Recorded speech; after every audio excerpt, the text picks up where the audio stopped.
Leo ni siku ya shangwe na furaha, moyo wangu umejaa shukrani.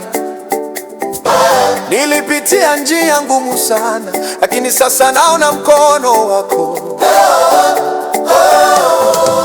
Milango ilifungwa mbele yangu, lakini wewe ukafungua nyingine. Ninacheza nikiimba kwa sauti, kwa maana umenisitiri, Baba. Ninapoinua mikono yangu, ninakiri